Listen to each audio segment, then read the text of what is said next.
ములుగు జిల్లా వెంకటాపురంలోని యాకన్నగూడెం వద్ద రాళ్ల వాగు వంతెన అడుగు మేర కుంగిపోయింది.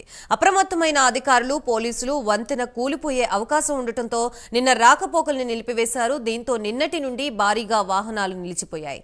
మరోవైపు ప్రత్యామ్నాయంగా తాత్కాలిక రోడ్డు నిర్మాణానికి అధికారులు సిద్ధమవుతున్నారు.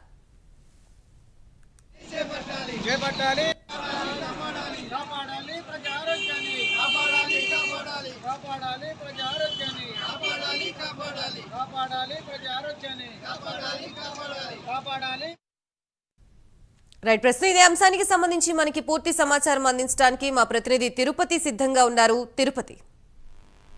గాయత్రి, ములుగు జిల్లా వెంకటాపురం నుండి భద్రాచలం మధ్య నిన్నటి నుండి రాకపోకలు నిలిచిపోయాయి. రాళ్లవాగు బ్రిడ్జి ఏ క్షణాన కుంగిపోయేటువంటి ప్రమాదం ఉండడంతోనే అధికారులు రాకపోకలు నిలిపేటువంటి పరిస్థితి కనబడుతుంది. ఇసుక లారీలు పూర్తిగా అరికట్టాలని స్థానికులు ఆందోళన బాట పట్టేటువంటి పరిస్థితి కనబడుతుంది. ఇసుక లారీల ఓవర్లోడ్ తో సామాన్యులకు సమస్యలు తలెత్తున్నాయి. ఇసుక లారీల ఓవర్లోడ్ తోనే ఈ బ్రిడ్జిలు ఇలా కుంగిపోవడానికి కారణం అవుతున్నాయంటూ కూడా స్థానికులు ఆందోళన చేసినటువంటి పరిస్థితి కనబడుతుంది. అధికారులేమో ప్రత్యామ్నాయంగా తాత్కాలిక రోడ్డు నిర్మాణానికి ప్రయత్నం చేసినప్పటికీ కూడా నిన్నటి నుంచి వెంకటాపురం భద్రాచలం మధ్య రాకపోకలు నిలిచిపోయిన నేపథ్యంలోనే భారీగా ఇసుక లారీలు కావచ్చు, మిగతా వాహనాలన్నీ కూడా ఆ రోడ్డు మార్గంలో నిలిచిపోయినటువంటి పరిస్థితి కనబడుతుంది. ఏటర్ నాగాల నుంచి మళ్లించినప్పటికీ కూడా కొంత సమాచారం తెలియని వాహనాలు కావచ్చు, సమాచారం లేనటువంటి వాహనదారులు ప్రయాణికులంతా కూడా ఆ రోడ్డు మార్గం ద్వారా వెళ్లడంతోనే అక్కడ ట్రాఫిక్ ఏర్పడిన పరిస్థితి కనబడుతుంది. ఓవర్లోడ్ ఇసుక లారీల వల్లనే ప్రధాన రహదారిపై high level bridge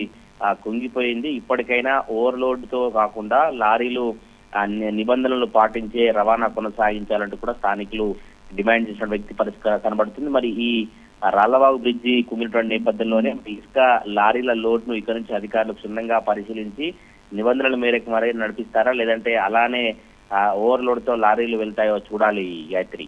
right, thank you Tirupati. ప్రమాదాలను వెంటనే నివారించాలి. రోడ్డు ప్రమాదాలను వెంటనే నివారించాలి. చేపట్టాలి. రోడ్ల పనులు వెంటనే చేపట్టాలి. కాపాడాలి ప్రజా ఆరోగ్యాన్ని. కాపాడాలి ప్రజా ఆరోగ్యాన్ని. కాపాడాలి ప్రజా ఆరోగ్యాన్ని. కాపాడాలి ప్రజా ఆరోగ్యాన్ని.